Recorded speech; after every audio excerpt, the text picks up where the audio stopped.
Hello friends, আসসালামু আলাইকুম। Welcome to my channel Munni kitchen. আজকে তৈরি করব গুড়ের পায়েস। গুড়ের পায়েস তৈরি করার জন্য এখানে 1.5 লিটার দুধ নিয়েছি। দুধটা এখানে জাল হচ্ছে। 100 গ্রামের মতো গোবিন্দভোগ চাল ভালোভাবে ধুয়ে জল শুকিয়ে নিয়েছি। চালটা এবার বেলুনের সাহায্যে হালকা দরদরা করে পিষে নেব। দেখুন বন্ধুরা, এভাবে করে চালটা ভেঙে নেব।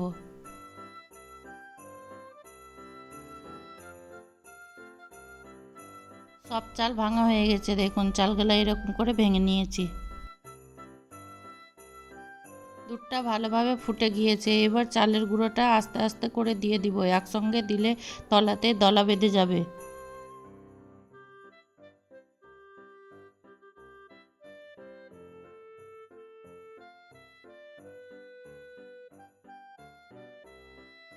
কন্টিনিউ নেড়ে যেতে হবে, নইলে তলাতে লেগে যাবে।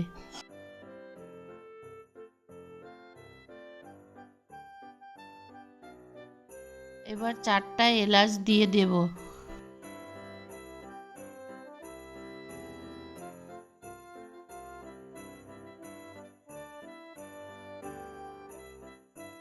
কিছু ড্রাই ফ্রুট দিয়ে দেব। আপনারা নিজের পছন্দ মতো ড্রাই ফ্রুট দিতে পারেন। আমি কাজু বাদাম দিয়েছি।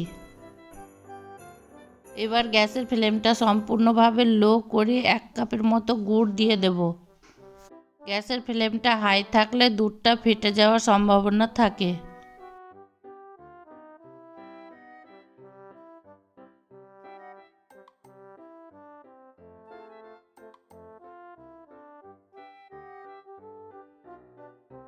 এরকম ঘন হয়ে আসলে পায়েস রেডি হয়ে গেছে। গ্যাসটা বন্ধ করে দেব। এখন কত সুন্দরভাবে তৈরি হয়ে গেছে গুড়ের পায়েস। সময় বেশি লাগবে না, 30 মিনিটের মধ্যেই হয়ে যাবে। এতেও দারুণ লাগে। আমার রেসিপিটি ভালো লাগলে আমার চ্যানেলটি সাবস্ক্রাইব করে লাইক কমেন্ট শেয়ার করে দিবেন।